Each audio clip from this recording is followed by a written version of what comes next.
Catch The Craze is partnered with NSC Roadshow. NSCLiveTV.com and 8 Marketing are proud to present the NSC Roadshow podcast tour. As a creator, come to be treated like a rock star as we take you on a tour with podcasters from around the world. Got a Kickstarter, Indiegogo, or a project you would like to tell thousands about? Come and get on the tour. Are you a podcaster that would like more creators on your show? Come become a tour stop on the tour. What's up, George? Who do we have on the show today? Today we have the talented Mr. Sebastian Bonet coming through from the Nerds of the Round, talking about some of his projects. And we also going to be talking about panels at Comic-Con. So check it out. Stop looking through my window panels. Let's get it!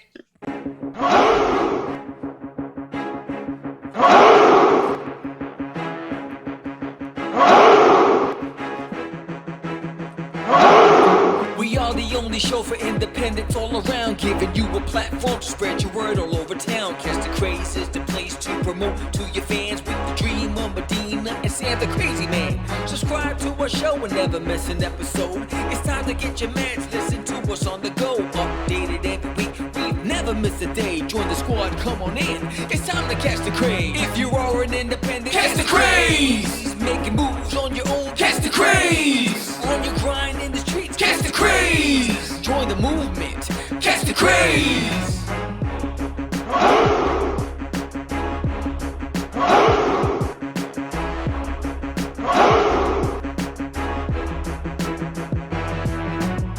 Yeah, George, we did it again. Come on now. You know you want to do it. Catch the Craze.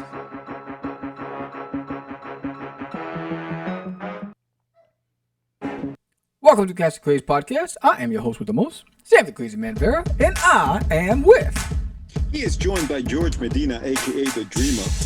George the Dreamer Medina. a.k.a.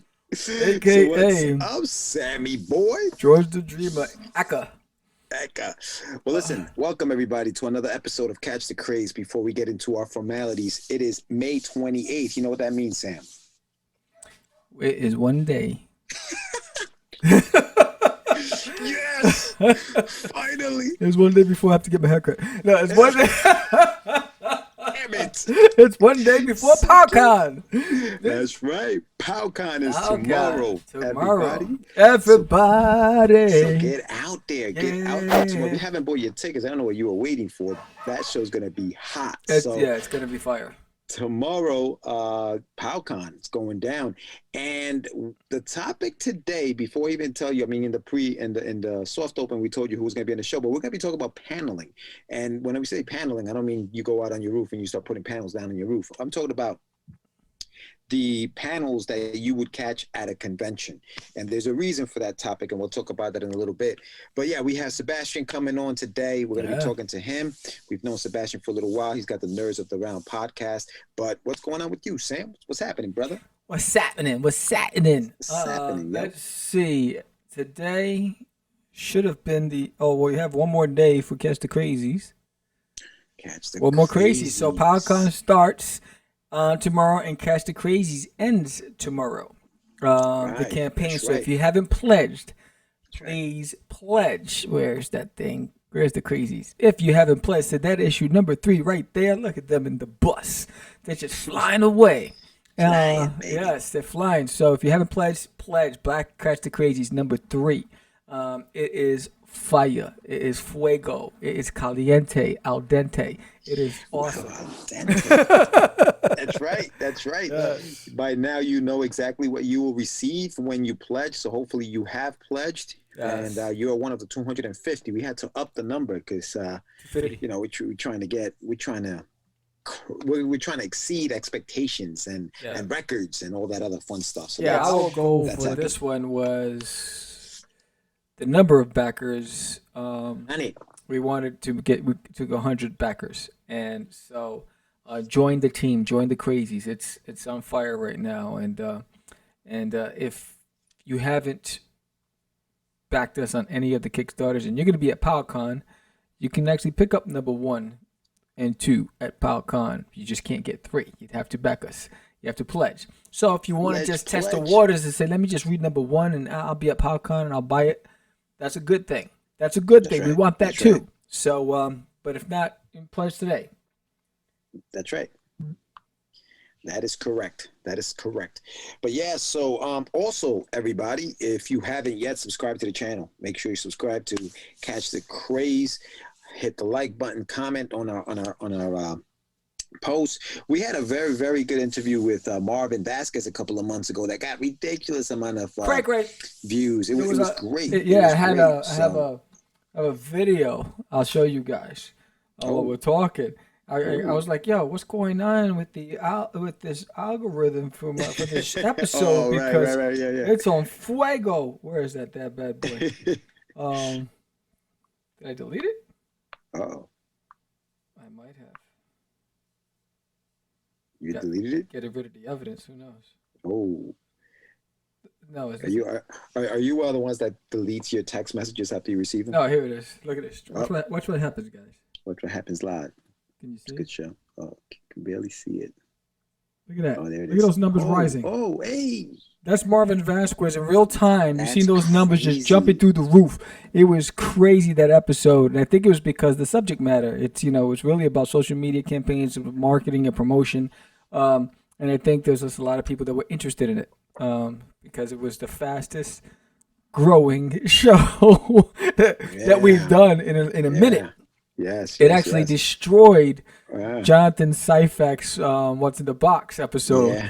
And that one's got a lot of that one got over 500. That got over 500. Yeah, check it out. Definitely check that out. Check out the Marvin Vasquez episode back from March. I think it was March 26th. I forget what number it was.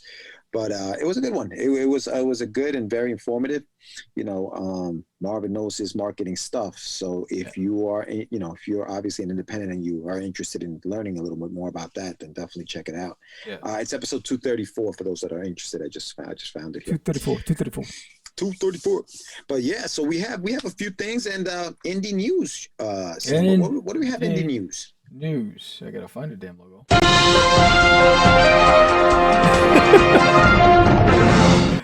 What's in the news? So in indie news today, I just really noticed that summer, there's a lot of movies, and Top Gun's finally coming out July 2nd on indie news. Top Gun, we've been talking about that movie. I thought it was done for 2 years, and they've been holding off because of the Rona. And I guess now they're like, all right, we can put it up. And also, Black Widow's coming out July 7th. Widow, 5 days later. Yes. So, and then you got Luca by Disney, June 18th. You got In the Heights. Wasn't that a Broadway play? It was, dude. Honestly, I saw that. I saw In the Heights. Yes, I saw it. And I wasn't so high on In the Heights. I liked Heights. It wasn't like Rent. Yeah, because I enjoyed Rent. I did enjoy Rent myself. I liked The Heights, but I was wowed by Rent. Yeah, absolutely. And Rent they had that song "Will You Light My Candle?" And Rosario Dawson did the movie version of Rent. I never saw the movie version, but the play was good, dude. I saw Stomp. Stomp was good. This, I wasn't into it, bro. I wasn't wowed by it. So I don't know how it's gonna do in the movies. I don't know. I'm not a big musical in movie, going to the movie theater to watch a musical, kind of dude. So I don't know. Oh, I loved going to the theaters, bro. I love going theaters. I loved theaters. That was my joint. I went to see. I remember Avenue Q, Wicked. I went to see it. I saw Wicked. I saw Hamilton when they were $3,000 a pop. Honestly, bro. Damn, that was before you were a brokepreneur. No, I didn't pay for it. I was a guest. I was a guest in the orchestra, right behind the orchestra, right at the stage. It was beautiful. I did not enjoy that at all. I saw it on Disney Plus. Hamilton?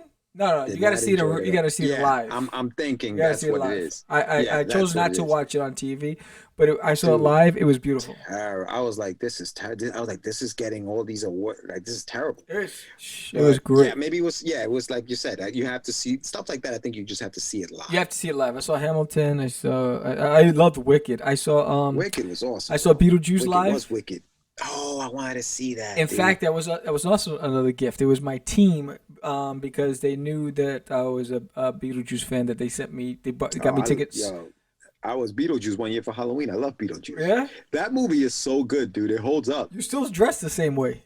Yeah, dude, I got Beetlejuice pants on right now, bro. You know, it's funny. They also have Space Jam: A New Legacy Part 2. Yeah, with LeBron James. That is just crazy. I don't get it. LeBron wants to be so much like Michael Jordan. Yes. Poor guy. And then Cinderella, another movie for Cinderella, and Peter Rabbit #2, Luca by Disney, and the Samaritan. So summer looks like a really good. Any indie movies? Like any movies about indie comics in there? Nah. Yeah, remember The Hitman's Bodyguard? Yes. With Samuel Jackson and Deadpool actor. What's his name? Oh, Ryan Reynolds? Yes. He was the bodyguard. He had to, yes. He was the assassin. Well, now they have the hitman's wife's bodyguard, so I think that's going to be Selma Hayek because she was the wife. Oh, really? Yeah, so that was a surprisingly good movie. It was a real good movie. Sneaky good. That was sneaky good. I enjoyed enjoyed it. It was gonna be all that great. Yeah, that was like a sneaky good movie. Yeah. So all right. That's what's going on. So go to the movie theaters, everybody. Yeah, go to the theaters. Go to the theaters. Theaters. Yes. And then in other news, if you haven't heard already, you know, if you didn't join the live show, we announced that where is this? Besides the fact that we're going to be at PowCon, that's right. We're hosting a panel Saturday, day 1 at PowCon. The craze is gonna spread. You thought everything else spread? Yo, we're gonna spread like wildfire. Whoa, easy. We're gonna spread like butter on bread. Yes, we're hosting at 1:00 at PowCon a podcast panel on how to start a podcast. So it's going to be fun. There's going to be raffles and prizes, and to be entered into the raffle, you have to subscribe. Right. Yes, you have to be there, subscribe, and the goal is for us to stream live as well. So if you can't make it to PowCon, you'll be able to watch us live. There you go. You'll be able to watch us live, and definitely, we definitely want to make it an experience for you guys, and we'll be talking a little bit more about that in the Get Your Meds segment. But yeah, we definitely want to make it interactive. Yep. And so check it out. Definitely show up. Yeah. You think it's that time? Let's do it.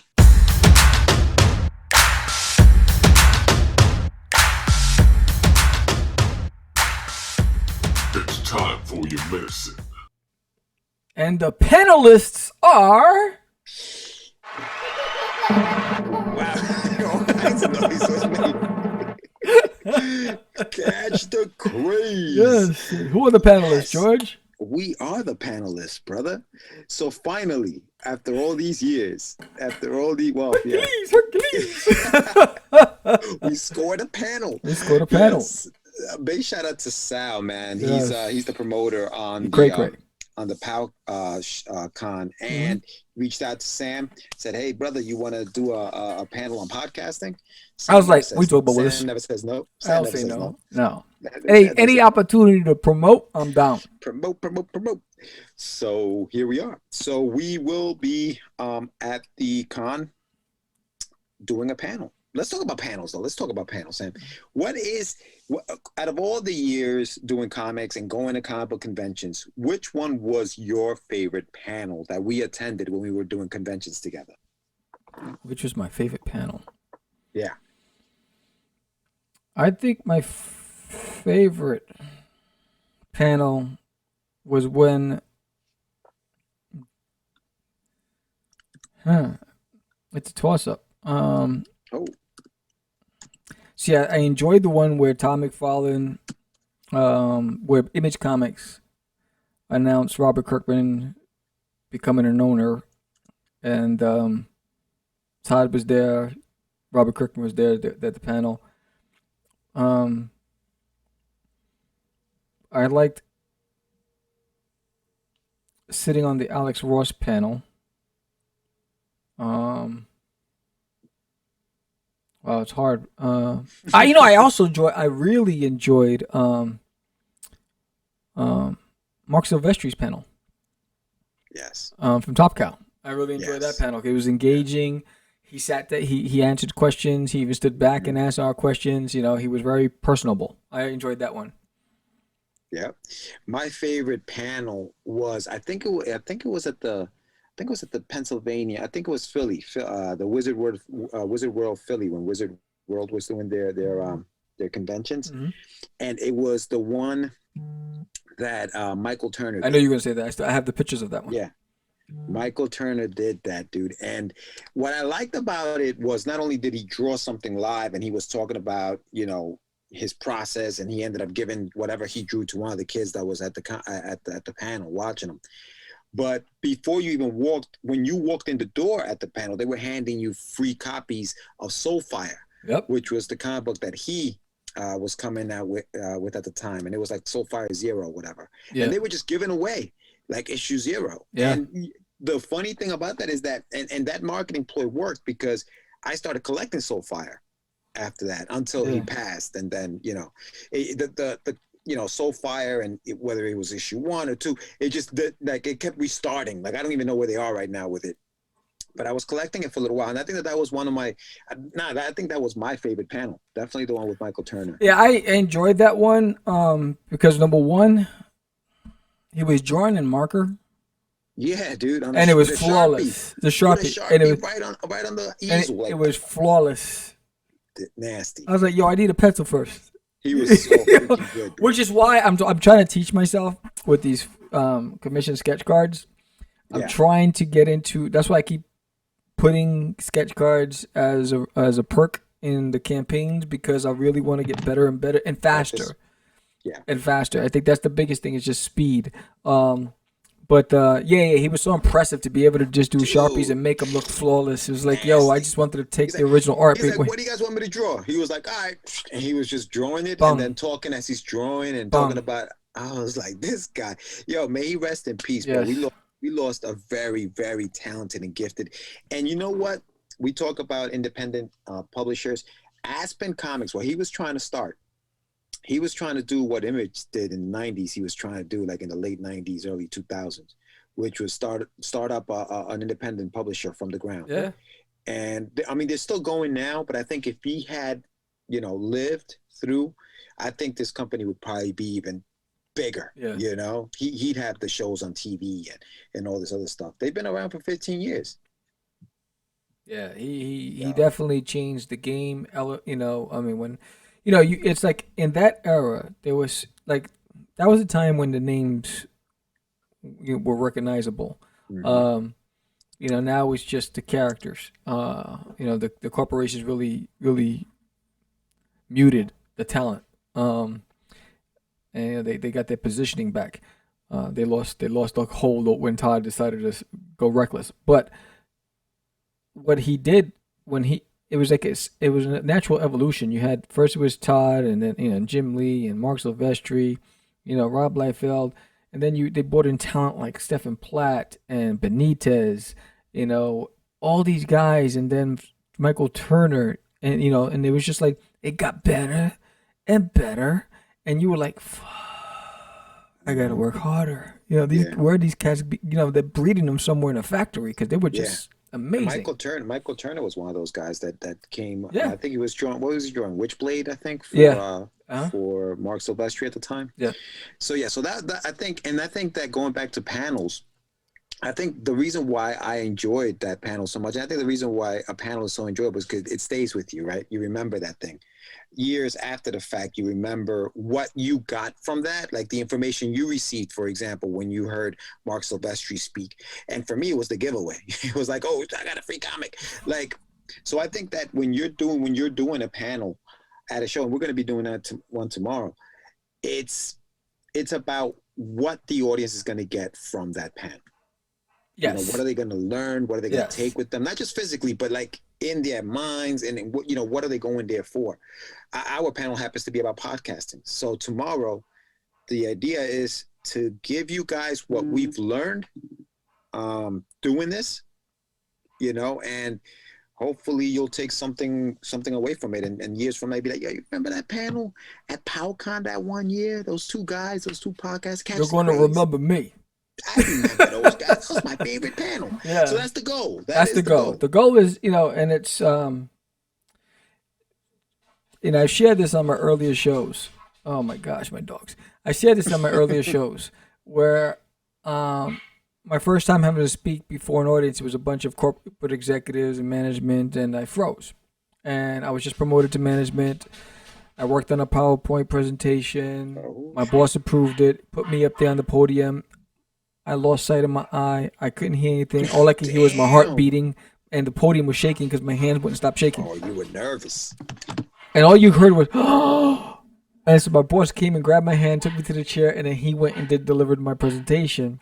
I decided I wanted to go into the Marines. I didn't want to go back to work. I couldn't show my face there until I saw an ad, public speaking course. And I was like, oh. And so I decided to face my fears. So one of the things I've learned over the years is the message will be remembered by how the audience feels during that time. And it's the job of the person presenting to make certain that you establish a foundation of trust and a foundation where everyone feels comfortable and everyone participates and at their own pace. You know what I mean? Not, I've been in with situations where like, what do you think? No, you don't want to single people out. You want to ask questions that people are interested in. So during the past few weeks, we've been putting out questionnaires and surveys saying, what would you like to learn? What would you like things that us to talk about? Because it's important that we know what you want, or the people who are going to be in the audience. And then we want to make it fun. And so, which is why if you subscribe, you enter into a raffle and you get win some really cool prizes. We're going to have some great stuff happening in a moment. And the whole thing is to hopefully you stick around with us. You thought that we were cool enough that you want to subscribe and you want to stick around and join the community. And that's basically, and then we gave you enough information that if you were an aspiring podcaster, that you were able to go out and do your thing. Yeah, no, and I think that when you sit down and you listen to somebody speak on any topic, right? You wanna make sure those people are engaging and that they are actually giving you information. Like they're giving you information, they're keeping you entertained, right? And I think that that's very important because engagement is what it's all about, right? That's what we're doing. This is entertainment. So engagement is what it's all about. Monotone voices, maybe that works sometimes, but I think that it depends on what you're doing. So like podcasting, I think, and I hope, and I don't want to give anything away for what we're doing tomorrow, but hopefully when you walk out of there, you'll be like, oh, wow, okay, I learned something. I'm ready to do this, That's the goal. And I think that's the goal for panels and paneling in general. I think that when you're putting together a panel, when you're talking to people, like Sam said, make sure you're engaging. The singling thing out, I mean, I think it depends sometimes, right? Like it depends on know your audience, know what you're doing. When you see an eager, when you see an eager audience and you're like, and you see the person itching to ask a question, then you're like, hey, you have a question? Exactly. But when you're walking around and you have dead silence because you really haven't won the audience over and you start saying, so what do you think? And you're like, oh shit, why are you picking on me for? I was thinking about dinner. What the hell? I don't even know how I got here. Who are you? You know what I mean? Like, you know what? Because that's when you get heckled. Yeah, he's like, oh, this guy's full of crap. Yeah, exactly. It's like, it's like joking on you and stuff. Yeah, I mean, I think the biggest thing I can tell you, number one, we've been doing this since 2005 or 7. I don't know when we first launched Catch The Craze. It was a long time ago, and so there was a lot of lessons learned. But there's also some practical things that you can do that you don't have to break the bank on, and we're going to go over a lot of different things. A difference between just podcasting with friends or podcasting as in branding and growing your name. So there's they're very different. And but I could tell you is that one of the things I'm very in tune to is how the audience is feeling and the temperature in the room. And our goal is just to have fun and hopefully make friends. And that's what we're there to do. And hopefully that you guys liked it enough that the word spreads, and then we can do it more at other cons. Yeah, no, definitely. But that is your Get Your Meds on panels. The panelists it will be us tomorrow. So make sure you go to PowCon. Make sure the panel is on Saturday, which is tomorrow at 2 p.m. 1 p.m. 1 o'clock. 1 o'clock. 1 o'clock. Prime time, 1 baby. o'clock. Yes, I think it's like about 3. Okay, 1 p.m. So 1 get your lunch and p.m. then That's come a check us out. perfect time because that's when the con is the busiest and and most engaged. So we're hoping that we get a big audience. We're gonna have to lock down our booth and to go and do the panel. But we're hoping that to have fun. I'm looking forward to it. I'm excited about it. When Sal asked, I didn't even hesitate. I don't think he even finished typing before I said, "Oh yeah."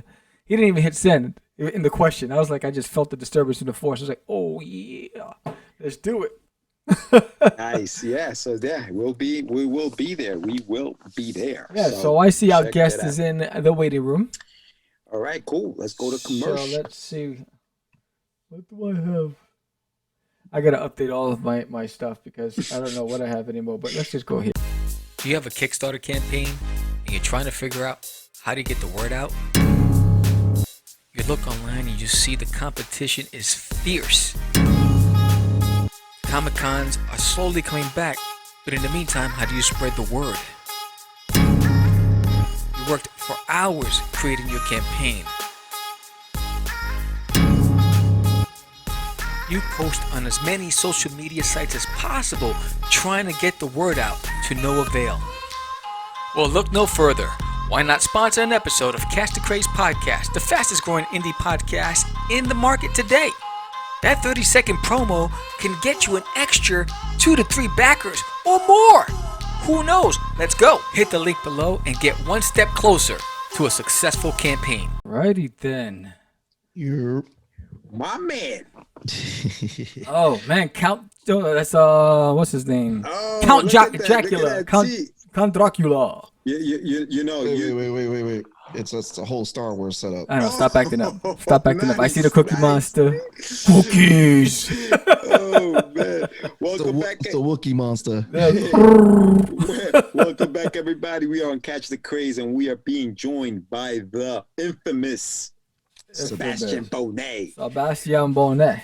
That's What's up? That's right. So we're doing something a little different. I know usually the last time you guys were on the show, you came as a unit. It was the Nerds of the Round as a unit. We decided to split it up. Split it up. Everybody's gonna get their shine. So you're gonna be on the show today. We're gonna have Law and we're gonna have Tone on the show as well. But welcome, buddy. How you doing? I'm doing good. How you guys doing, man? Oh, it's been a minute. Yeah. It has. Shenanigans. Let's go. It's been a long minute. Shenanigans. I gotta give you a big shout out. The show is amazing, bro. I tune in on Tuesday nights, and everybody else should tune in on Tuesday nights. They go live at 9 p.m. where they talk some major, like just whatever's happening in nerddom. They're covering it. So right now, I mean, this is gonna air in June. May, at the end of May. So I don't know what Disney or what these guys have planned back then, but you'll be covering it. We're already planning for Loki. We probably do some Mortal Kombat because we all know Mortal Kombat's coming out. Yes. And then we're kind of booked with some interesting people coming on too. So we have a lot of stuff. When are you doing Invincible? We might mention Invincible actually. Mention? As we're recording, That's it? We may jump into Invincible, or we may end up doing the whole thing when the whole series is over. Because oh man. It's crazy. You know, it's funny. It made me forget. I forgot because I was a big fan of Invincible back in the days, and I don't know how many issues. I forgot about the father. And I forgot about everything when it just like brought back memories. It's like, oh. But did they bring that in too fast? I think it was perfect. I think it set the I mean in the story in comparison to the books. I felt like in the books he kind of led us into that whole thing. Like the dad disappears for a while and then he comes back. I felt like it was different in the books. In the cartoon, my man. Well, I was just wrecking. Well, I just watched. Oh, go ahead. No, I'm sorry. No, I was gonna say I'm glad they did that because it's like he's not just your Superman archetype that you see there anymore. He's not vanilla. It's like, oh, okay, I want to see him and Homelander just hanging out now. Word. See, but by the way, we can spoil whatever we want right now because it wouldn't be a spoiler because this is May 28th. Yes, it's people not a should spoiler. have already seen this stuff, so we can speak openly. I watched the interview with Robert Kirkman. And he said they wanted it that way because they're also working on the live action movie. Oh, really? Yes. Wow. Yes, they're finalizing on the script, but they got everything ready to go. They were finalizing on the script. And so they wanted certain There's certain details in the cartoon you won't find in the live action, so they tailored each one specifically. So he wrote the cartoon though, right? Robert. Yeah. Yeah, he was writing the cartoon too. He's heavily, if you notice, he's a comic book creator who's been heavily involved with his projects since The Walking Dead and all that, which I think it's like he's getting to retell his story, but now for like a new audience, and he gets to do different things, which we saw he did that with The Walking Dead. And that was the property that I was always waiting for. It was Invincible. Me too. You know, because they did an attempt of Invincible on MTV. But it was like a motion comic. Yeah, it was. It didn't work. Yeah, it was trash. So I was always waiting for this. No said. Low budget. But forget about Kirkman. Forget about the Walking Dead and all these other. We're talking about Sebastian Bonet. So Sebastian, for all those who don't know who Sebastian is, tell us who Sebastian Bonet is. Give us a nice little intro. Sebastian Bonet, who he is an enigma. Nah. I am a content creator, 1/3 of the podcast called The Nerds Are Around. Debuted on the scene, which George saw was with my comic Dead Planet, which is now being reworked, which I'll go into a little bit of spoilers of it. We're going to call it Pandora Complex. Working with Alex Sapunzis and revamping that title. Working with Beyond. I have been a convention showrunner for 2 years already. And we're about to do show number 3 for Beyond Con virtually. And just overall like network and, pain in the butt. That sounds nice. So how did you get into this comic book biz, man? What was the bug that bit you that said, you know what, I want to create comics? What happened? Word. I always wanted to create comics, and I was actually trying to create comics way back in, because I'm going to date myself, when I graduated high school back in 2000. It was the first time I got screwed out of the job, because a teacher of ours promised us he would get us like internships at Marvel. Never happened. Found out he was selling our artwork on eBay. What? No, get out. Savage. So yeah, the first go around didn't happen. Got into sales. I believe it or not, the comic book bug bit me back when I don't know. I deep dove into Sonic fan fiction, and I was using it to test to write scripts. But then I met and like I was drawing again from there, and then I met Scott Barnett and Jeff Marzek, who did the comic book Dead Man's Party, which is by Darby Popper. Now they help with publishing the book. And they just offered me some great advice. From there, I met Eric Hutch, who we built a relationship. And then I decided, you know what, I'm going to dive in the deep end. I want to create this comic. And I debuted the comic at Beyond Con in 2016. And from there, that's when I bit the bug, because at that show, I met a lot of great people. I met a lot of great people at Comic-Con as a fan, but then becoming a vendor, I met a lot of great people there. And then, to this day, I mean, George can't get rid of me. No, dude, it's funny how, like, it's serendipity, right? Like, I was at the show, bought a book. I didn't even know that years later we would be doing this. It's crazy. Yeah, it's like the whole vision back then was completely different from how it is now. And then, especially with the pandemic happening, I had to reinvent stuff. It's kind of like reinvent the wheel. But I was just excited. I dropped that comic. And then it was like on the next step, which, I was trying to come out with a book called Lords of New York, and that didn't materialize, which I'm actually going to release that on my Patreon, which I just revamped up now. And so I just, been releasing little things here and there and all that, man. So that's how I kind of got into comics. There you go. Nice. So what was the first thing you've ever read? It was a What If comic from Marvel that my cousin had. And since then, a lot of people get on me, but yeah, I was always a Marvel head because of that. I love Batman. I have a small place in my heart for Superman, because I only knew at that time Superman by the movies, and then opening up when the X-Men, that What If with the X-Men opened my eyes to comics. It just from there. But yeah, that was what I first read. It was a What If. I don't remember particularly. I just know that there were people dying, and probably as a kid, I probably shouldn't have been reading. Yeah, but it was good. I fell in love with the art from there. They're doing that. Aren't they doing that as a show now too? What If? Yeah. I think that's one of the shows that they have coming up, right? Yeah. Every time you went to Barnes and Nobles, you always saw the What Ifs on the bookshelf. I used to love What If. Barnes and Nobles, Target, Walmart, they all have What Ifs. What If was one of my favorite series because it's like they took a superhero and completely reinvented that superhero. Like one of my favorite ones was What If Professor X became the Juggernaut. I was like, oh, that's just OP right there. And then even from there, some characters have spun off from What If. Like they had spun off the whole MC2, which was like a younger Marvel characters at the time. It was like the early 2000s when they introduced Spider-Girl, which that lasted for a little bit. Yeah, no, nice. I know. Your the book that you said that's being revamped, right? Can you tell us a little bit about what that book is about and what is it that's making you change what you originally wrote? Yeah, what's up with that? So when I originally that comic, man, I've been in so many revisions with that book before I released it. So originally I had gotten the idea because a lot of people, there was this whole thing that was going on that they wanted to send people on a one-way trip to Mars. And I was like, oh, that would suck if they send them a one-way trip to Mars and it will be like, you can do anything to these people out there.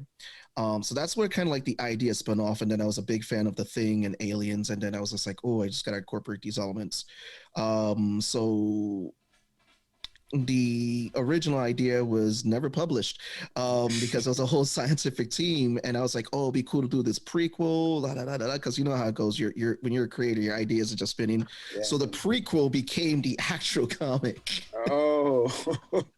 So you were okay. So wait. So the prequel that you put out was what you originally wanted to put out, but the prequel was more interesting than the actual story that you wanted to put out. The prequel was what I put out before the actual story because I actually have the whole story written out, which was called originally it was titled Arctic, then I changed it to Dead Planet, and I was like, oh, it'll be interesting to kind of tell the story of how this happened. So I was like, let me come up with these 3 characters. So I came up with these 3 characters.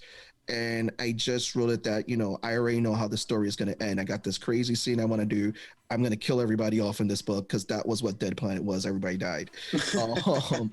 And I told everybody it's a mad scientist experiment that goes wrong. And that's what it was. So it kind of explained what the experiment was.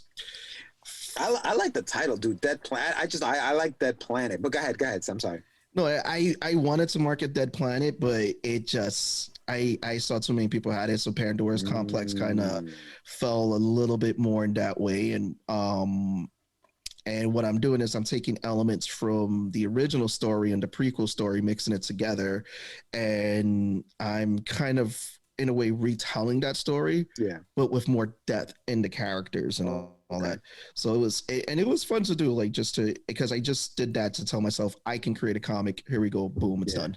Yeah, no, I hear you. Now you're writing and drawing the book, or do you have like somebody else is getting writing credit along with you? How are you working that out? So during the pandemic, I was putting it together, and I wrote down the whole synopsis, and just so I have it planned out from point A to point B, so the beginning to end. Now it's the scripting process, the character concepts, and then I was like, it'll be cool to have someone help out. And I reached out to Alex Sapunzis, which I'm gonna be talking to him more in terms of getting the work done, helping with the story, helping with the characters, because if it's just me, I need that extra person to have those eyes on it to help bring out the light for the characters. And I learned how to write on a team, working with Rich Dresden, which I got to help with writing Lucky Zilla number 20. And it was him and his buddy Rob. And we got together through, it was like the Google version of Zoom. And we were just, putting together, hammering the script. If someone had a cool idea or if feedback, it just boom, boom, boom. So that's just kind of the same thing we're doing right now with that. So that's gotcha. But but that's with the Pandora Complex. Once more stuff comes out, I'm probably gonna post like little snippets on the Patreon, because I feel like with the Patreon I can give people a little more since it's just a subscription base. Yeah. Like, okay, here's all this extra stuff that you'll get to see early before anyone else does and all that. And just post like little things. Hence like releasing Lords of New York, which is I'm ripping elements from that story into another story that I'm doing too, which is about to hopefully be out soon. Nice, dude. You're busy, man. You're a busy man. Busy. Yeah. Understatement. So from comics, you started did you attend a Comic-Con as a fan first or as an artist before you started working with Ambien? As a fan. And I was going for a few years as a fan, and there was just one year I decided I'm gonna take my artwork with me and show it off to people. And I actually went to a DC panel where they were seeing people's art and all that. Obviously didn't hear back from DC because there's just too many people there. And I was like, I don't think, definitely my work wasn't up to snuff at then, but it was cool to actually get feedback from Scott Barnett, which I thank him to this day, which like he could have been sitting there selling books to people at the show and all that. But he actually took the time to give me feedback, talk to me, and the same thing with Jeff Marzik, who was the writer. He actually, like, we chatted for hours in the middle of New York City Comic Con across from the Marvel booth. So they had a great spot. So for them to take their time to actually talk to me, I was like, dude, that meant a lot. That's awesome, brother. That's dope. So then at what point did you flip the script and now went onto the other side of the table? It was, again, it was just something that was planned to do because I saw that they had released their comic. Then I started meeting more indie creators, which was the next indie creator I met was Eric Hutch. And I had met Ray Felix and Chris Duckett at another show. And, just from there, I was just like, I can do this. I got to do this. I've been wanting to do this for a long time. Right. And then I met Eric again at, what was it? When they used to do special edition New York City. Yeah. We met there and he told me, yeah, he had a con and all that. And I was excited seeing him. And he's like, oh, this dude's here. I saw him at the other show. It's cool. Yeah. And Eric is very motivational in that way. He's always doing something. Eric is very, very good with that. Yeah. Big shout out to Eric Hutchinson. He's a great dude, man. And so he invited me to come to his show. And I was like, you know what? I'm going to have the book ready. Let's go. Bum, bum, bum. And the book was ready. Another contributing factor to that too was I don't mention a lot, but Mark Frankel and Alexander Sapunsis from Wayward Raven and Johnny C did an off-site panel during New York City Comic Con weekend. And again, this was when I was like going around networking with people before I started doing shows. And it was what Mark Frankel said was, don't get into comics for money. Get in it if you're getting it for the money, you're gonna burn yourself out. You have to genuinely love this. I was like, dude, it's like you were speaking my language. It's like I want to tell my story. I'm like, at the end of the day, we all have to pay our bills. That's what we got the day jobs. But no, it was just something. I was like, dude, and then from there, built relationships with them, and they were just very supportive too, and all that in terms of getting involved in comics and all that. Yeah, they actually they had like a Kickstarter or something. Wayward Raven. Yeah, they have something going on. Yeah. Nice guys, dude. Great guys. He reached out to me. He's like, "Yo, thanks so much for the support. Really cool dudes." Yep. Yeah, they've always been super cool dudes, and I go. That's why I'm lucky is that I've met a lot of great people, very very supportive people through CACN and beyond. Me and met George, and then through George met Sam, and it is again very supportive. That's crazy, right? Because, well, George, you were one of my first customers, and that was like, oh shit, the comic. I was like, shit, dude, thank you. Like that meant a lot. I was like, damn. Yeah, bro. Gotta support the indies, man. I've been supporting the indies for many, many years. You just gotta go to these conventions. Honestly, I barely go to buy any like mainstream stuff at these conventions. I like to go to like other guys' tables and just kind of see what they're doing and hey, let me get one of those books. So yeah, if you see me shopping at a Comic-Con, I'm usually digging in the back issues looking for like these rare gems that I need in my collection. That's it. I'm never getting anything that's up to date. Nah, it's funny. Yeah, a lot of the up-to-date stuff I fell off on. I've been more of purchasing more and more independent books, graphic novels. Yeah. And it's just like, there's a lot of people's artwork. It's like, I wish I could fund everybody, but it's like, dude, damn, that's just what you'll see me buying at Comic-Cons if indies have sketchbooks and they're like really robust sketchbooks, not just like the half-assed, but really good sketch. You'll see me pick up their sketchbooks because I love just the process of illustration. Yeah. Dude. The thing that I picked up, I think today, the only thing I'm picking up really is the Ronin book that's out from Turtles. That's the only thing that I like current that I'm actually picking up. And obviously when the Spawn stuff comes out, I'll be picking that up, checking it out. The thing I picked up was this great book. I have the second issue too and all that too. Oh, where'd you get that, yo? Get that. The gods bless me. Yeah, the funny thing is when this show airs, we will be ending the third Kickstarter. So yeah, it's fantastic. Keeping it going.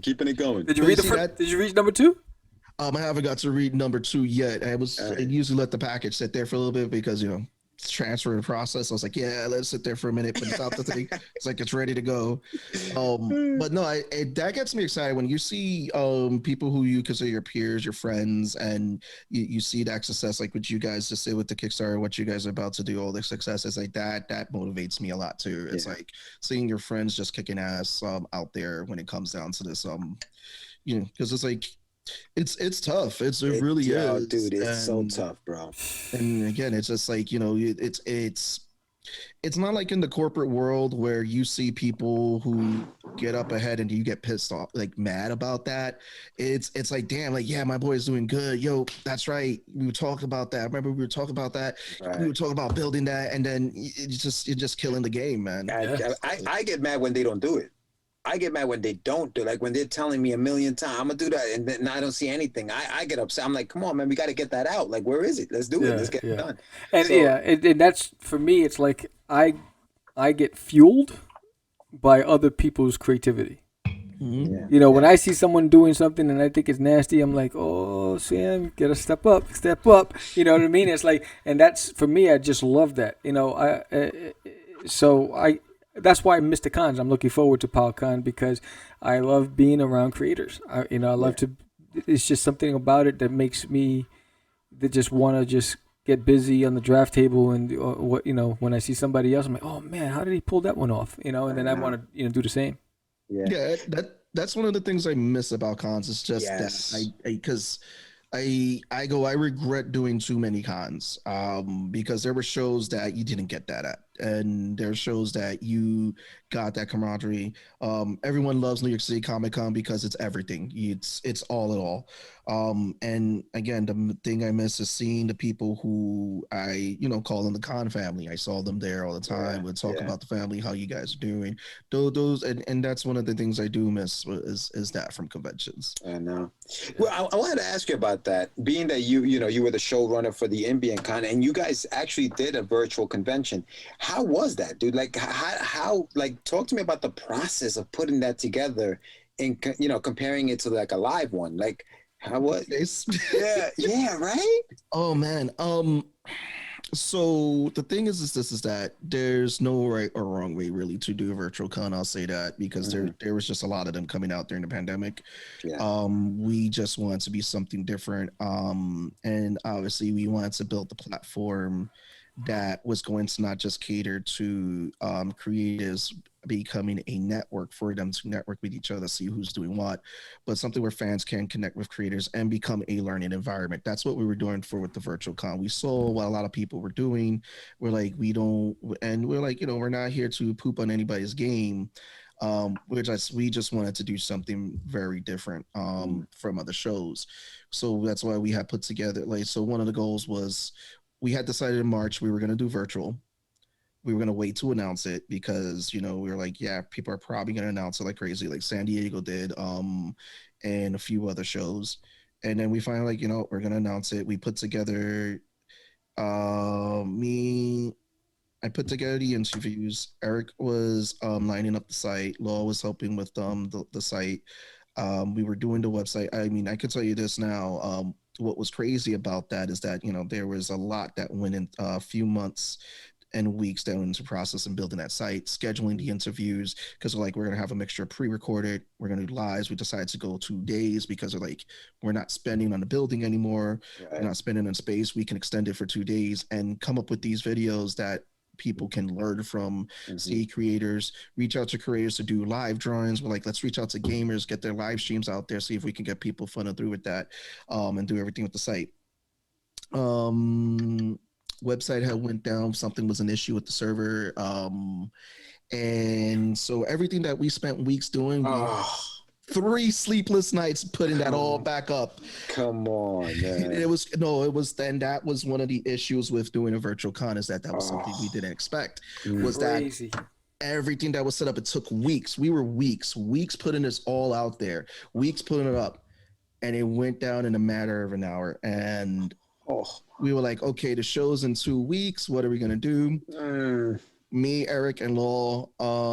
And again, it was just the 3 of us. We came together and worked. And you were doing all this virtually, right? The coming together was virtual. It wasn't even like we were coming together. You were virtually doing it. It was 3 sleepless nights because we were all determined, and the entire MBN team was determined to do this show, because we're like, during the pandemic, we're not going to cancel this. People need something. People need this. We did all the interviews. Let's go. And I mean, it was record timing, weeks of work that we were able to do in 3 nights. That 4th day, I was like, I'm done. I'm out. All of us that, the text message like, yo, dude, I'm done. Is the site good? Yeah, it's come the day of the show. And the reason I'm telling the story is so that people can see that, the hard work that was put behind the scenes. There was a lot of hard work. Eric is on a different time zone. So right. He's in Cali, right? Yeah, he's in Cali now. But yeah, what happened was that we ended up running into more technical glitches the morning of the show. Oh my God. And so right now, 5 on fire, panic mode. But then we're like, yo, let's get our resources together. So this is the team that really worked, because a lot of the team members did a lot of advertising, which was great. Who helped out with a lot of stuff was our buddy Yun, who goes by the name of Bulletproof Turtle, man. Great artist. And he was going through the forums, making sure people were connecting and everything. He was being a hype man. Perfect. And making sure that links were working, just clicking them. Law and Eric, because you see a lot of live panels, Law is looking down, he's looking up, because he's actually working behind the scenes while he's on. And so he was working on that with Eric, because we learned a lot about servers, because when Eric would update something where he was at, it wouldn't update to New York.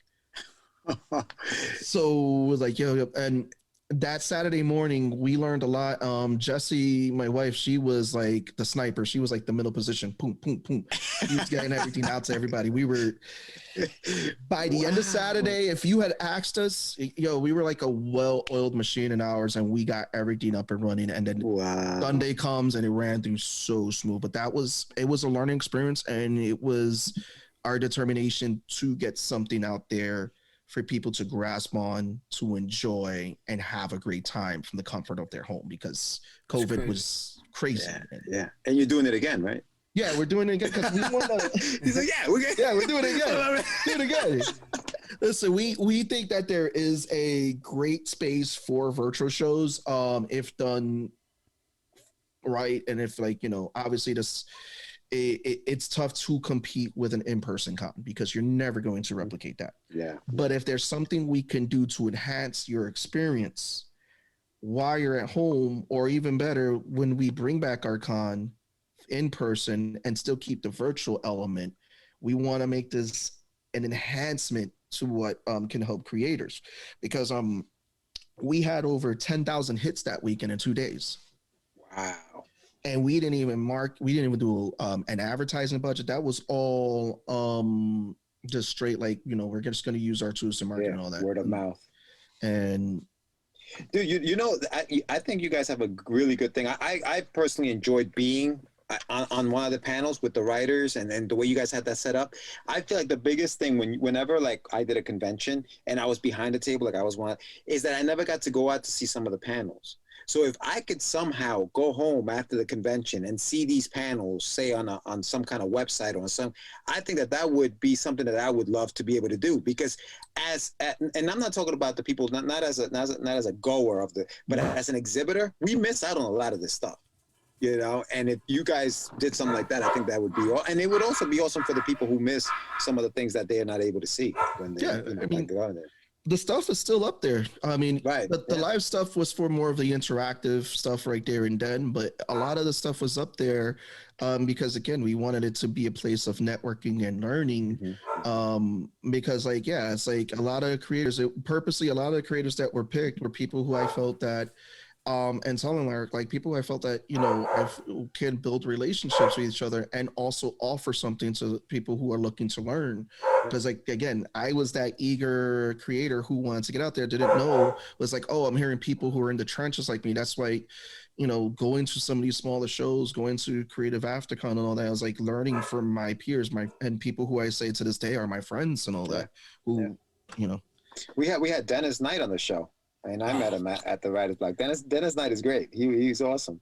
I've reached out to Bob Sally. I know he's been busy with Ogre, so I'm waiting for him to get back. But it was definitely a good experience. Yeah, no, for sure. You had mentioned we were going back and forth earlier today. Damnheroes.com. Tell me a little bit about Damn Heroes and your work that you did with them. The Damn Heroes, Mark Frankel and Alex Apunzis, which I thank them for inviting me to be a guest artist on there. So it's been a web comic that they've been doing for a while on The Wayward Raven. And that collaboration began as a small joke picking on Alex. Nice. You damn bullies. Poor Alex. It's funny, dude. I read some of that stuff. You guys are freaking brutal with that shit. Mark sent it to me. He was like, so we're at New York City Comic Con 2019. Alex tells Mark to invite me to do this because Alex had to go away. He was at a wedding in Hawaii, so you're not gonna pass up going to Hawaii. Mm-hmm. So he went to Hawaii and I was at the table. And again, I thanked him for that because again, that was the first time I got to be a vendor at New York City Comic Con. Right. So we're standing there and then so Alex is texting us pictures of Hawaii. And then so I draw a picture and say Alex number 2 and I put it on the back thing. So we're taking pictures with the drawing I did, me and Mark. And then we're just going back and forth with Alex and Mark goes, this just gave me an idea. It'd be funny if you come on as a guest artist and we do a couple of strips and we pick on Alex. I was like, oh, that would be perfect. And the funny thing is that Alex was the editor of that. Nice. And it was her. So I would send it to him and he would be laughing. He's like, dude, this is just too funny. He's like, I love what you're doing here. That's awesome, dude. So wait, so how long were you working? I think it was a couple of months you worked with them? How long were you on the strip with? It was, I think it was a total of 8 strips. It was 2 months worth of strips. This gave Alex a nice break because he's been the artist since the beginning. Wow. Him and Mark as a team on that. And again, these are some funny stories because the book gets very meta. And so it was 2 months worth of stories that started going up there. And I had to draw myself as a character because that was one of the things. And I was just like, I gotta draw myself now. I have this whole version of me in Damn Heroes, which is just pretty. It's like me as a jerk in the book. It's great, dude. I'm telling you, I've read some of that stuff. That stuff is really good. I like that you did that. So for any of the people out there that don't know what meta is, what's meta? Because I don't. That just think Deadpool just breaking the fourth wall and all that. Like it was pretty much. It's like we're kind of taking real world and then putting it in there, but just like making this whole fictional thing. So I had to draw Alex and Mark, and it was just like throwing jokes out there at us. Just basically pretty much that's what meta is. It's just think Deadpool breaking the fourth wall. Okay, yeah. Oh man, dude. All right, so you had that, and then you also now it's May 28th. So you tell me, has the pilot webcomic Concrete Combat been completed? Oh, between me and you guys, yeah, that it should be out by the 20th. Okay. I'm working on the third, I've had to redo 3 panels for the book. Okay. So it's gonna be a web comic, and actually, I could. What I'll do is like at that time I'll send you guys the links and everything. But it's I'm redoing 3 of the panels, and then by then, boom, it's done. It's gonna be directly released in Beyond. Getting more into webcomic space to engage stuff and then try to compile things into graphic novel form so that this way I have enough to take for a graphic novel, put it on like Amazon or all that, put it on like Barnes & Nobles. And what is Concrete Combat? What is it about? Think of Dragon Ball meets Hunter x Hunter meets basketball. Oh, those are the 3 things that inspired this. Okay. And when I say I'm pulling elements from Lords of New York, I had some character designs that were sitting there collecting dust, so I'm bringing them in there. Yeah. So like one of the characters, but The main character is Micah Gordon, which you'll get to meet in the pilot, and eventually the whole goal is to turn it into an animation. Oh, nice. If actually, you dabble in animation, don't you, Seabass? Yeah. You do a little, yeah. Actually, what is it? I actually have a BA in bachelor's in computer animation. He didn't even mention that, Sam, at the beginning. We asked him, tell us a little about yourself. He failed to tell us he had a BA in animation. It's just there. I thought BA was for bad attitude. I don't know. It's like the hell. Bad attitude. So go ahead, man. So you got a little, you do a little animation. So this is going to be an animation, concrete combat. Yeah, it's the reason I chose to do this as an animation because they don't teach you this in when you're animating school, is that you need to at least have some work under your belt. And you going out there fresh out of school, everybody's looking for internships and all that. I'm like, you know what? Why am I going to intern for a company? Let me intern for myself. Build this up as experience, and Concrete Combat was just that perfect thing to turn it into an animation. I decided to do the webcomic later to get people's interest in it and to build interest into this world. And it's been fun because learning with this process is that learning to make the strip format for the comic so that this way it works for animation and if live action, and pretty much using the webcomic format as a way of creating storyboards for it. So this way I have storyboards there, and it's actually helped better to do this because I did the storyboards originally, then started doing the webcomic, and then looking at it, I was like, I don't like this scene. Let me change up how I want the camera to look. And so the redone scenes just look better than what was the original storyboard. And it's just been fun plotting this whole world, taking basketball terms, putting it in there, doing the building this whole thing and all that. Like an example of this, what people will see and mention in this world is like, you know, in Hunter x Hunter, you have hunters, and this, it's a thing called ballers. And so they're like, you know, you go, you get your baller's license and all that, and like, you know, you're pretty much just, it's like your end all be all card that you could go around and be a particular type of baller and all that. Wow. And again, I draw a lot of inspiration from comics and animation. Like if there's like certain things for stories, like, oh, that calls out to me, but let me get this, turn it in my own twist, make it an original, because it's tough with original ideas. I was like, how can I make this an original concept, but also pay tribute to a lot of the stuff that has something similar to this? And I'm like, if I do this and that, and it's been fun diving into this world, just building it, coming up with different names, coming up with different characters, even coming up with different races in this comic. And I can't wait to start putting out the design, showcasing it to everybody, and transporting them to this new world. What's the website? Where can we get this? It's gonna be definitely on mbeyond.com. Oh, okay. One of their titles there, along with the Medusa's Cascade, which is. I was gonna ask you that next. Yeah. Well, what I know you guys mentioned it, and again, for anybody watching, we're talking to Sebastian Bonet from Nerds of the Round. And on Nerds of the Round, you guys you do a great job at the beginning of just letting everybody know, okay, this is what's going on, this is what's going down. One of the things you guys mention a lot is the Medusa's Cascade D&D podcast.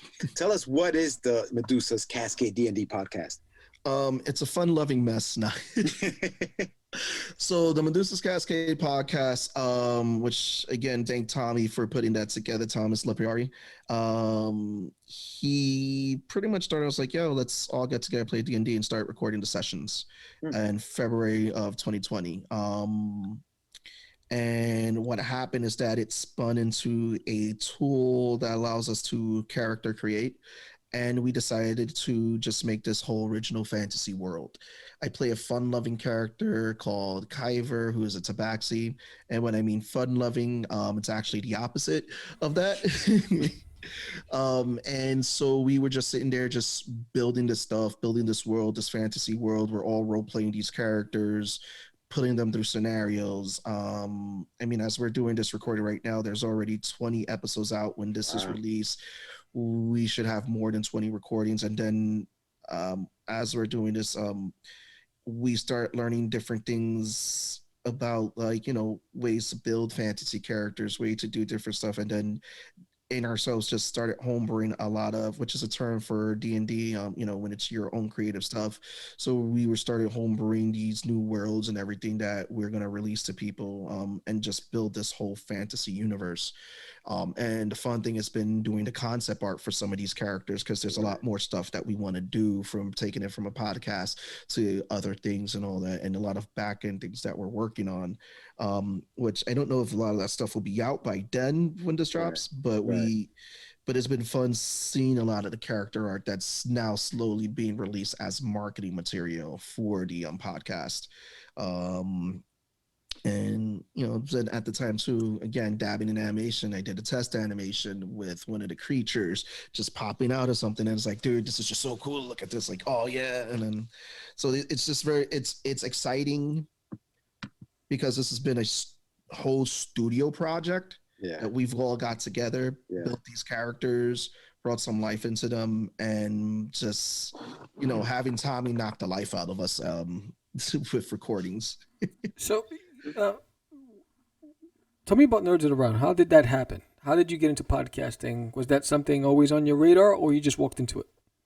Honestly, I just walked into it. It was a project under Geeks Unlimited at the time, because me and a bunch of my friends had got together when I used to work at cable, and decided that we were all going to get together and do like a YouTube channel. I was already doing a YouTube channel with my wife, which we're thinking of bringing back, which is the vlogs. We've been talking about it. We shot some great content. It's just, we got to get back on that ball. And then it was like, you guys have a cool Instagram account that I've seen you guys do some stuff. It goes all to much credit, all to Jess. Jess gets all. Dude, it's funny, bro. You guys definitely should do something. But go ahead. I'm sorry. No, it's cool. No, it's no, all credit goes to her, because she has the idea, we run with it, and so yeah, that Jesse and Sebastian has just been something that, like, slap a fun picture. There we go. But it's been awesome. But yeah, so from there I got approached by my friend. Was like, hey, yeah, let's do this whole geek channel. He was like gonna do something with movies. Other people were gonna do some other stuff. So me and him had started. Me and my buddy Steven had started our own individual shows and shot the pilots. Everyone else at the time was busy with work and all that. They came later with one guy was doing something for wrestling. My buddy Mike was doing something with gaming. My homegirl Yaz was doing something with fitness. She spun off her fitness channel. Mike is working with my buddy Arash on This Week in Pop Culture and The Take, which is on Evil Comics website. And I had done the pilot episode for Nerds and Around. Didn't like how the episode was cut, edited. Showed it to Jess, and it's like she knew it wasn't the vision I had for the show. So she cut it, edited, and we called it the Dark Episode, which has disappeared off the internet. And we shot 3 more episodes, and it just, again, the vision I had for it, and it sucked because I feel like, it kind of caused a rift with some people when it came down to it. And again, I have nothing but love for people, but I decided that in order for this to be what I want it to be, I have to pull it from the channel. I have to start it as a new channel. And Tone, at the time, we were getting to know each other. He was very supportive of it. He's like, yeah, dude, go ahead, do it. Pulled it from Geeks Unlimited and decided that, Nerds was going to be its own thing. And then from there, it just, was doing the episodes. I had Tone on, Law on as guests every once in a while. And then I approached Tone when Game of Thrones was coming out, because he was excited to cover Game of Thrones. I was like, listen, you want to be co-hosting the show? I was like, yeah, we spoke at this at a Pancakes and Booze art show. Pancakes and Booze, I love that. Best way, Pancakes and Booze. That's great. It was through a Pancakes and Booze art show. We got together, we started filming. Law was still a guest on the show at the time. We decided to bump up Law to a co-host was when we did our very first creator series, which was about a comic called Legends of Atara. And we got to interview the team who Tone brought onto the show for us to interview. And that's when the team of Nerds Around fully came together. So a lot of it was me before, and then it's like, yo, Tone, come on, and then we're putting on, and then since then it's just, been a whole great team dynamic with putting that show together. When the pandemic happened, then we went remote, obviously, and we still trying to do our thing. It just allowed us to reach further. Hell yeah. Who came up with the name Nerds of the Round? Where did that come from? That was always the original name of the show. when I did it as originally on Geeks Unlimited. The show was called Nerds Around, but it was just under Geeks Unlimited at the time. Gotcha. So it's like a play on Knights of the Round Table. Is that what it is? Like Nerds of the Round? Okay, gotcha. Yeah. That was the whole thing, because there was a group called Nerds of the Round Table, and I was like, I can't. So it's Nerds of the Round. I was like, I kind of like that. It's just, round table, nothing against. I just like Nerds of the Round. I was just like, you get the idea. It's like just nerds sitting because that was one of the original concepts, was that we were eventually going to get a round table, have people sit around the round table, and we just chat and all that, because we were sitting at a table for the time. And we moved from the couch to the table to the couch, and we were all over the place. That's awesome. Yeah, when George, for a while, I thought it was Nerds of the Realm, like a realm. But what were you no, I said when George told me about you guys and you were coming under, we were going to go on your show first. I forgot how it worked. I had to go to the doctors and get a shot because I'm allergic to nerds. And guy, this freaking guy. Meanwhile, he's a nerd himself. He's in denial. He's in denial. I'm ogre. He's ogre. Ogre's got layers. Ogre was always in denial. Yeah, but then he became a nerd. Oh man. Well, listen, this is going by too fast, and I know you have a show coming up in about 15 minutes. But I wanted to ask you. I know you're working with Ari. I forget the last name, but he's working on you're working with the comic book school. Yeah, I'm working on an anthology. Yeah, that's actually a fun project to be working on right now. So it's Ari A.A. Rubin. Ari I met through Creative AfterCon and met Buddy through there. And when I saw what they did with Comic Book School, the first through 2020 with the first anthology, I'd always thought that was dope. Yeah. But then Ari approached me, hey, listen, would you like to be an artist, one of the guest artists in the book? I was like, sure, I'll love to do that. Yeah. And just getting to draw his character, like, it's a little bit of spoiler. I'm getting to draw his character through different time periods and everything. That's awesome. So it's been like cool with coming up with different concepts and everything. And a lot of us, the Creative AfterCon network, we always look at each other like, yo, I want to work with you one day, bro. We're gonna get together. We're gonna work. That's cool. And when does it come out, Sebastian? When is it supposed to come out? I think they're aiming for New York Comic Con 2020. Oh, okay, so it's 2021. Okay, so you're still at the time of this airing, it's still being worked on. So yeah, right now, as we're doing this, we're on the next part because the character concepts are in. So we're in the next part where Ari just sent out the scripts, and the artists are going to now start working on the thumbnails for the scripts. Yeah. So we're at that phase right now. That's awesome. As we're recording this. Yeah, Mr. Stupendous is the name of his work, and I remember reading the first one that they did, because he's coming back because he had it on the original anthology, and that was one of my favorite stories. Actually, it was probably my favorite story, and I'm happy that you're working on it. So I'm excited to see what you guys do with that. Bro, I just sending like the character, because I'm also getting to work with Jarrell Matos on this from Comic Cast. Jarrell.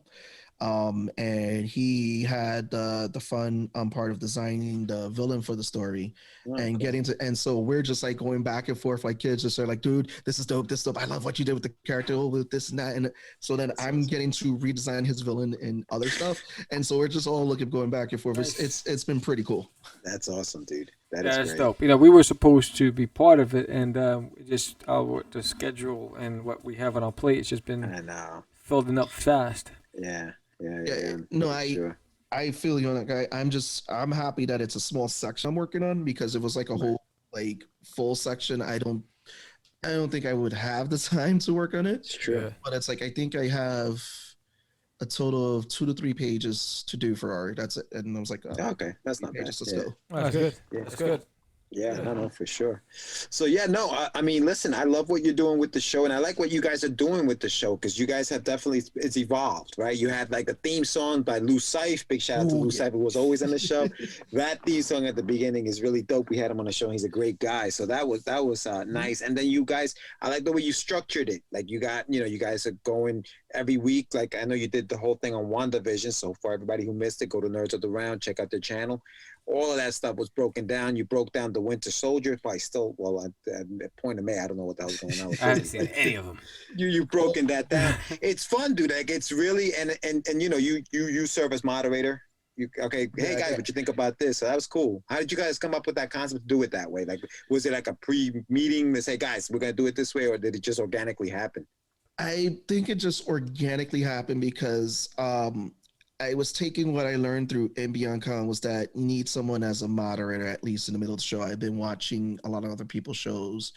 And it's just like you need that one person who can like reel everyone in and moderate everybody. Because I like me, like I have an opinion on everything, but I want to get everyone's opinion on it. And I know a lot of people have a lot like a lot of people want to give their opinion and they like to talk nerdy, and that was one of the concepts. Was like, you know, our live Tuesdays, we're gonna talk to people.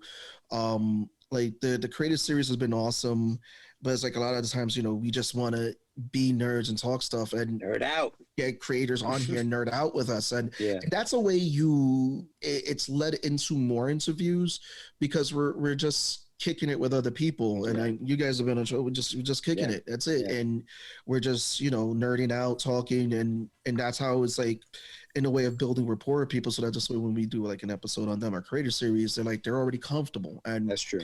That was one of the things with Dennis when he came on the show when we used to do it in person. We did 2 episodes on Jameson, courtesy of Dennis, but it's like he said, like, you know. It felt good when Dennis said that, you know, I came to this podcast, I thought it was going to be all stiff, but it's like, no, you guys, you know, made it comfortable for me. It was cool. We were just vibing and shit. I was like, that's mostly what we wanted to do, was just create an environment where people can come, vibe, chill, talk, and, you know, we're still getting people to know who these people are and all that. That's what we were going for. Yeah, that's right. Yeah. Tell us about your Patreon before you go, because I know you got the Patreon that just came out. The Patreon, I'm going back to Patreon again with just releasing some exclusive stuff that I'm not going to release on Instagram. So it's going to be a subscription base of $5 a month, $5 small. It's just used to help with supporting the art. And some of the things, like, again, I'm going to release Lords of New York on there, which is a comic I never released. It was supposed to release in 2017. I actually have a beginning and an end for that planned out at one point, and I just decided to shelve it. And so, yeah, that's going to be released on there, and other artworks that I just, you know, stuff that like concept work and all that. Like right now, some of the concept work I've done for Concrete Combat is on there. Some of the stuff for other things that I've worked on for the Medusa's Cascade is on there. So it's just like, you know, let me just put some exclusive stuff there, and, you know, something small, $5 a month, nothing too crazy to kill anybody's wallet. And so you get to see actual stuff, and it just supports, you know, the stuff that I like to do. Yeah, no, definitely. We'll definitely put the link on the below so that everybody can check that out as well. Yeah, we'll reroute the bank accounts so that way we benefit from it. But he's always thinking some evil stuff, right? He's just sitting there ways to like say some evil shit. Right? You know what? There's gonna be a whole meme coming out like, if that happens, that boat got stuck in the canal. Who did it? It was Sam. It was Sam. Like this, like everything, any evil thing that happened, it was Sam. And it's just him sitting. Like, why I got a flat? And you see him like this. It was Sam. That Puerto Rican. That damn Puerto Rican. Oh man. All right, so check it out. So where can they find you, Sebastian? Where can they follow you, friend you, whatever? You can find me on Instagram at Sebastian Bonet Art. You can find me on YouTube at the Nerds It Around, Facebook Nerds It Around. The Instagram will have definitely my links on there as well in the bio for everything. So for the Patreon and all that, just search for Sebastian Bonet. And yeah, you can find me on mbeyond.com as well as the Medusa's Cascade podcast, which is on Spotify, Apple Play, or wherever you listen to a podcast. That's right. And Bonet is Bonet. That's right. Where did Bonet come from? Like, are you got some French in you? What's going on? No, are you Bonet? But they call you Bonet? Like, is it? Was it Bonnet? I think we do not have an extra N. That is a beer on you, Sam. Obviously, was that the first time you heard that? No, I used to hear that in, what was it, middle school, and picture this. You're a middle schooler trying to correct the teacher how to say your name. And it's like, oh, they called me Vera. My last name is Vera, and they still call me Vera. Mr. Vera? Funky Comedina all day long. I'm like, come on, get a new one. I call him Medina Head. Yeah, we've all gone through it. So you have no idea. That's cool though. It sounds nice, Bonet. Bonet. It's my wife was like, it's not Bonet, it's Bonet. I'm like, yes, it is. It's Bonet. It just sounds better. It sounds, what was your life's your wife's name, her maiden name? My wife's maiden name was Yule. So like Yul Brynner? Yule Bonet. Wow, you guys are fancy, bro. I know. Yul Bonet. I think I gotta be like escargot. What are you gonna be like? Hors d'oeuvres, George? Like hors d'oeuvres and escargot? Hors d'oeuvres. Yeah, my last name is George Hors d'oeuvres. Anyway, now, dude, thank you so much for coming on the show. I know you got to run. I know you got some stuff going on live. So definitely thank you for coming on, and we'll see you soon, bud. Thank you guys for having me, man. Yeah, you got it. Anytime, brother. Care. Anytime. Peace. So that was Sebastian Bonet on. Oh, you son of a! You did it to him. Yo, Sebastian. The views of Sam Barrett not reflect those of George Medina. You son of a. Anyway, yeah, no, that was Sebastian Seabass, as he's known amongst the. No, we ride together, we die together. Bad boys for life. Man, that was great. But, that was great. Yes. So yeah, good show with Sebastian. He's doing a lot of things. Nerds of the Round, definitely check that out. I'm glad he came on. We're gonna have the rest of the nerds on the show in the next few weeks or months, or whenever we're able to space them out a little bit. We don't want to keep them together like that. We want to spread them out, spread the word. Yes. Too many nerds at one time is just not good for my health. Allergic. Sam's allergic like to nerds. I got a rash. I'm like, got rashes, son of a. Anyway, so all right. So one last thing to do on the show. We have one final thing. Yes. It is. This is horrible. You've been plugged. There it is. Hey, there it is. Big shout out to Mr. John Gotzies. He's been a supporter of ours for a long time. We're plugging everybody. Plug. Yes, John is Enemy Entertainment was the company that we first met him when we were doing shows at the Apple Con. And he had, I think it was, what was it? I can't remember. I can't remember what the name of the comic was. But now he's working on a comic book called Bionic, the Bionic Caveman, which hopefully will be coming out soon. He has a crossover with the Grok. He's got a crossover with the Grok. Jalal. So check him out on Instagram on John Coates, K-O-T as in Thomas, S-I-S, Art Official. Mr. Raw Art himself. Thank you so much, John, for being a supporter. And you've been plugged, sir. You've been plugged. All right, now go and clean up. So. Wow. Wow, we're gonna get canceled, bro. Like, what are you doing? You can't say those things. What are you saying? It's like, I know the squad's gonna be. We're too low on the food chain for anybody from Castle Culture to be coming our way. That is true. That is true. When it pops off, then we gotta. When it pops off, that specific. They're gonna be looking at all the back. Perfect. 10 years from now, dude. That's exactly why I haven't uploaded the other 70 episodes from back in the days. Because there were some conversations in those episodes, and I was like, I'm not. Yeah, I was listening to some of it. I was like, that could be perceived as this. And that could be perceived as that. I'm watching. Late at night before we go to bed, my girlfriend and I. She's a huge fan of Friends. I love Friends. Back in the day. Many of us have them. Friends had some jokes in there, dude. That today. Friends. This is just Friends. It's not even like a country boy, but Friends. Some of the jokes on Friends today, you can't even say them anymore. But the problem with cancel culture is they're selecting. It isn't even across the board. They're selecting and they're picking and choosing who they want to, because they're giving a pass to certain people, but then they're going off. You know what I'm saying? So that's where I think I think corporations need to grow a pair and stop. Eliminating and firing people over allegations or whatever. They need to do their due diligence and really do their investigation before they decide to just because they don't want the backlash. And I think, kid. Yeah, and I think what happens is anybody can make an allegation and screw your life over. Oh, dude. That's the problem with it. You're not safe. You're not safe, kid. So you're guilty before you even tried. Yeah. You know, so I think that's that some people deserve it, you know, because they were intentionally creating rift in society. But I think there are other people who you just can't share your opinion, which is why I just think that if you're looking at things from 10 years ago, the world was very different 10 years ago. Yeah. It doesn't excuse anything. It doesn't. This isn't to excuse anything. I'm just saying, like, there were things that were said back then that, like, even like I'm telling you, the show, like those things, they're not right, but they were back then. They were like, eh. Well, that's why I commend Martin. I'm not Martin. I commend The Rock and the other comedian, Kevin Hart. I commend Kevin Hart when he decided not to do the Oscars because people were coming and pulling things that he did in his past and try to hold him against him. And the Oscars like, well, you need to go on and make an apology. He's like, he's like, no, you know, we all make mistakes in the past. I apologize. I really apologize for that. I moved on. So if you can't deal with it, I'm out. I don't need you.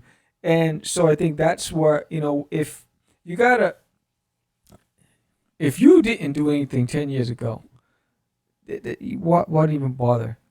Now, there are various degrees. I can understand if you were a child and you were impacted by an adult and you didn't have the power to do it. And then, you know, when you were able to get somebody to listen to your story and whatever, I understand that stuff when you were victimized. There's certain things that I understand that are non-negotiable. You know, there should be no statute of limitations with that. But if somebody made a comment, but their behavior did not match the words. You know what I'm saying? Because I think what happens is people say things out of angst or haste or in the moment where I say crazy stuff in the heat. When I'm driving, forget about it. You know the drivers in New York City, and when I'm running out, you know, you hear me. I'm like these mother. But I don't act on what I say. I'm in my car by myself and I'm just shouting, but I'm not acting on it. There's a joke that Chris Rock has about how when you're angry, you're going to say things to hurt the other person and you don't care what it is, right? So you have to think about at what moment or what was going on in that person's mind when they said that. Because, and not that, again, not that excuse it, but if you watch that skit, he basically breaks it down. And I'm not going to go into it because he uses a word that we can't use, but it's true. It's like, when you're angry, what are you supposed to do? You're supposed, okay, just keep your mouth shut. I guess you should, but you can't. Like when you're angry, it's like you're driving around. You're gonna curse, right? You're gonna say certain things to certain people, and you're gonna, you know, it's crazy. Hurt them the most. You know, it's crazy. I was driving. Something happens when I'm behind the wheel, because I'm a defensive driver. I'm aware of everything around me, right? So I can see the knuckleheads when they're coming, if they're in my point of view. Right? Not like the guy that hit me from the side that I didn't even see coming because he cut a few lanes. But so I'm very respectful. Even if I'm on the highway and, you know, there's nobody around and I'm jacking up the engine, I'm still respectful because if I see anybody, I don't take unnecessary risks. So I remember I had to drive my boss. And this boss was so high up in the food chain. So high up, like levels. And I forgot because I was in the moment, and the sailor came out when I was because these guys cut me off, and I'm like, mother, and then I was like, oh, and she's like, I've heard worse, and I was like, oh, I'm good, but I got scared for a moment because I thought, yes. You blow up, and she's like, oh, I remember being in that car, and he said something that I was like, what the hell? You know, but I'm saying, but you don't, you know, so what that happens is when you're in the heat of the moment, you say stupid things. But I think the people that need to be held accountable are those who act on those things. Your actions speak louder than your words. You can say whatever you want. I mean, we've been all called stuff, and when you're growing up in the projects and in the hood, and I grew up in Jamaica, Queens, you get called a lot of things. You just rub it off your shoulders. You keep it moving. You know, as long as you're not touching, we're good. He said, "Don't touch." Yeah, as long as you don't invade my personal space, we're good. Bro, depends on where you're right. I think depending on where you grew up. Growing up as a little kid, I was always a very skinny kid, right? So Flaco was my nickname, Flaco. Flaco. They weren't. I never looked at it as, oh man, they're demeaning me. They're calling me a name, and now I'm going into the show. I was like, hey, Flaco. Like it was just normal. But I guess that's just where we grew up. I think it's different. I had to learn how to fight because they were calling me my sister's name. They were calling me Lisa, because my sister was a tomboy and she used to try to defend me, and so people wanted to test me or punk me because they thought I couldn't fight and whatever. So I had to learn how to fight because of my sister. And because I had to defend my honor, but so and those were the things. When you get called names,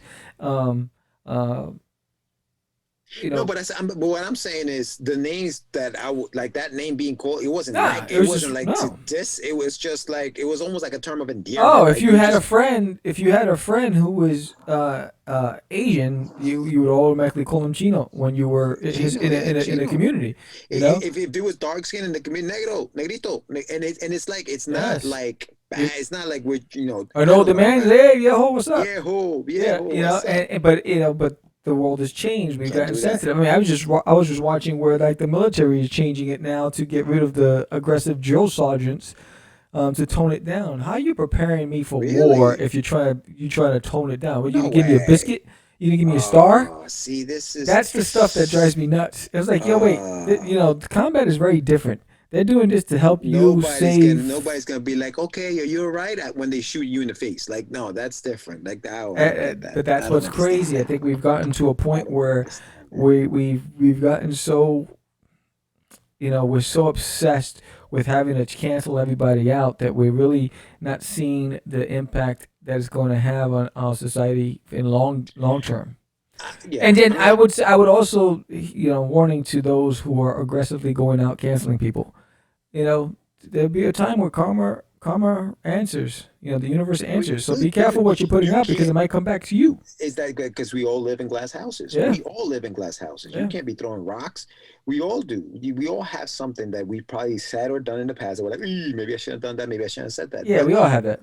But we've grown past it. Like, we're not, what I mean? I think, listen. And we pay for it in all ways. We all need to respect each other. That's it. I mean, let's respect each other. You and I, we banter back and forth. There are jokes that we tell each other because we know each other that they're okay. You know what I mean? If someone hurt us, they'll be like, oh. Somebody hurt us, like, oh my God, you guys are talking to each other like that? Dude, it's fine. We're good. I'm not going to turn around and be like, yo, Sam or George, or what? Nah, dude, it is what it is. We know.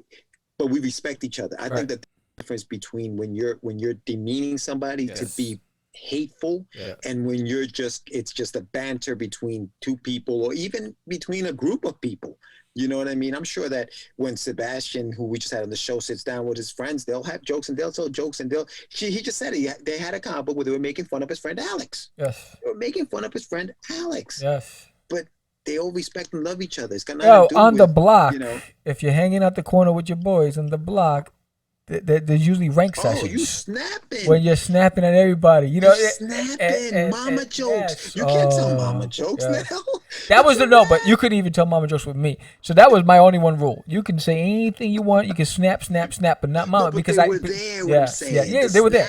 They were there. I mean, you could have said mama jokes when mom was alive. When I lost my mom, I was like, that was like. But that's respect. Yes. You feel me? Like, that's respect. That's a whole different thing. Your friend, if they were your friends, they would respect. I remember, and it's funny. I remember we were on a corner. It was about 20 of us, and there was this one big dude, and he threw. Everyone's ranking, and then he threw out the mama joke, and then I just like, all right, look. I said, no mama jokes with me, and everyone was afraid. This kid's a big guy, and it was like, I said, look, we can say whatever you want. Respect, blah blah. But then from that point on, everyone's like, all right, with Sam, dead it. Mama jokes. That's but all. That was it. I was like, look, and but if no one knows that there's a line, then you can't fault them. Yeah. There's specific standards of of protocol in life. Just respect until you're disrespected. Boom. That's it. Give the respect until you're disrespected, until it's blatant and it's in your face and the person is just maliciously and intentionally trying to insult you or humiliate you or undermine you or degrade you. Then that's different. But to make assumptions based on someone's appearance or whatever, I think that's So you need to stop. I think just respect. I'm fortunate enough that I grew up in Jamaica, Queens, and it was a melting pot, and I grew up with every race possible. And so I don't see that. I don't recognize anything other but humanity. But there are people out there that, they're learning the hard way. And there are certain things that, people are like overly sensitive about now. But, you can't, I think the young generation has it distorted a bit, because on one hand, you're advocating sex and drugs and partying and getting drink and alcohol and calling women, the bitch word and all that other stuff. But on the other hand, you're going to hold somebody accountable because you don't like their opinion. You can't have it both ways. So I think that's the part that bothers me the most. It's like pick and choose your battles, but pick a battle that's going to benefit us all, not just you and your own agenda. That's right. Yeah, we got deep. And make sure you go to PopCon tomorrow. No, yeah, we did. We got deep. But you know what? It's one of those topics that you kind of like. You need to be, especially with artists, because I think that artists right now are very much we have a target, creativity. I had people talking about forbidden. Yeah, anything that is too provocative, or if it doesn't fit somebody's agenda, view or whatever, all of a sudden it's like we got to knock it down. And so that's why something like this pops off sometimes when we're ending the show. But yeah, no, definitely. Yeah, I mean, come on, if they're canceling Pepe Le Pew. Oh, Pepe Le Pew. Yeah, that's come with me to the Casbah. I want to kiss you and love you. I'm like, you remember? That's creepy.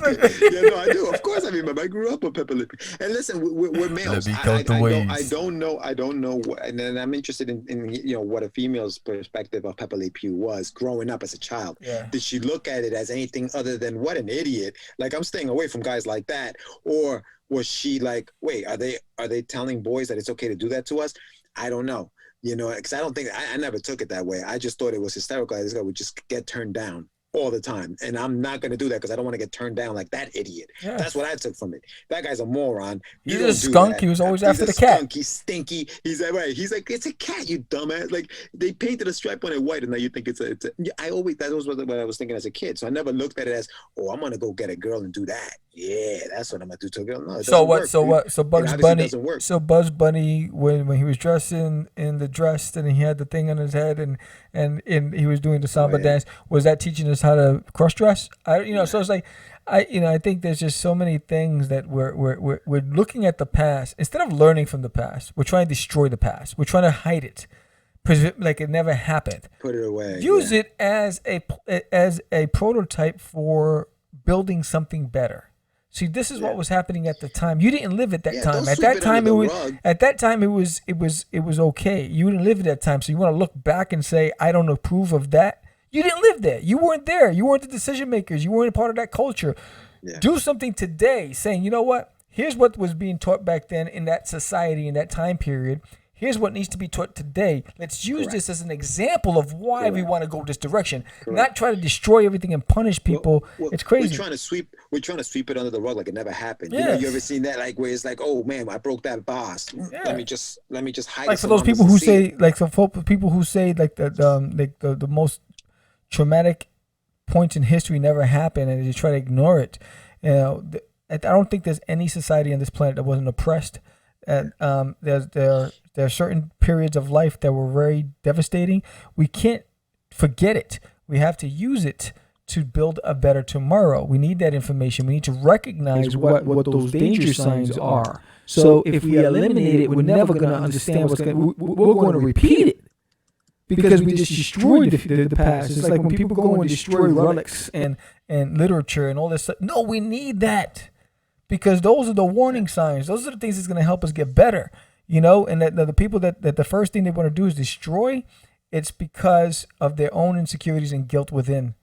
What are you hiding that you're trying to destroy that, And so I think the bigger thing is, what are the lessons we can take from this? How do we make it better tomorrow?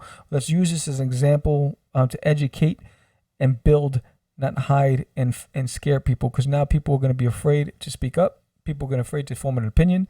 And, with the lockdown, it makes it even worse, because now the collective is now becoming the individual, and everyone's hiding behind a computer screen. It's crazy. Wasn't it the philosopher George Santayana, I think his name was Santayana, who said those who cannot remember the past are condemned to repeat it. Yeah. You know what I mean? Like, and that's the thing. If we don't learn, we're gonna end up doing the same. It's like you can't just put it away, pretend. Perfect example. When I went back and listening to some of the old episodes, it's like, all right, I'm not gonna repost that one. And then because there was some conversations we had that were, it could be misconstrued. Although the collective at the time, it was okay for the group that was having those conversations at the time. Today, we're so hypersensitive that anyone's going to look at anything to try to say, look at this. They try to do it with Forbidden, with my posts for Forbidden. So it's like, but that's the thing, right? It's like people make assumptions without knowing all the facts. But that's what sells. That's what sells. But that's the problem. It's like they see a girl, in like, however Desira's right, dressed, and they think, oh, this book is about demeaning women. No, you have to understand what the story is about. Read the story. Understand that she should have been, and it's mentioned in she should have been the heir to the throne, but because this particular group of people are so lost in the past, they still believe that the woman should not rule when she is more at that, she should be ruling. Yes. And unless you read that, you don't know that. All you're seeing is just this image, and it's like, perfect example of judging the book by its cover, right? Read, like, don't assume that you know what this is about just because you saw an image.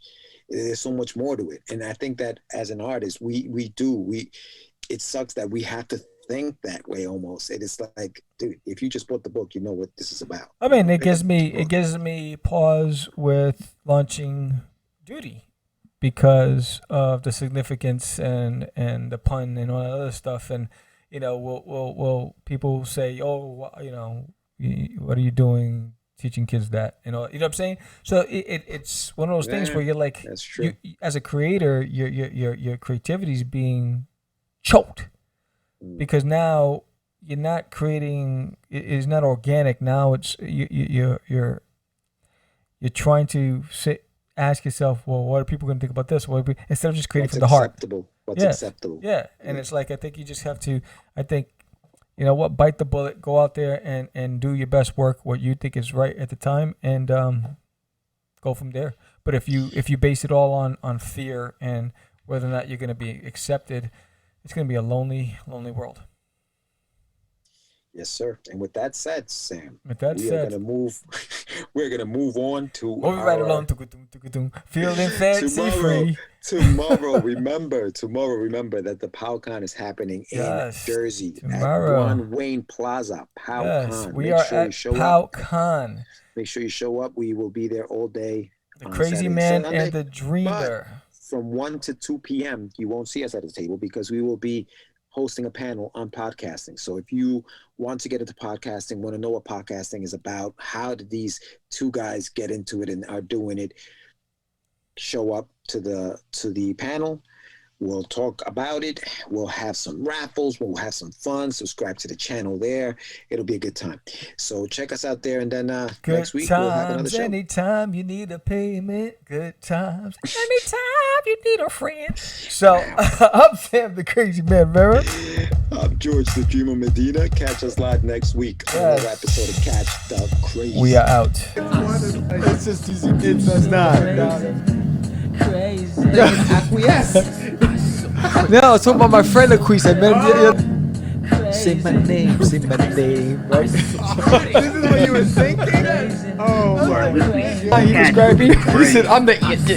What? Catch the Craze. You're listening to Catch the Craze. You're listening to Catch the Craze.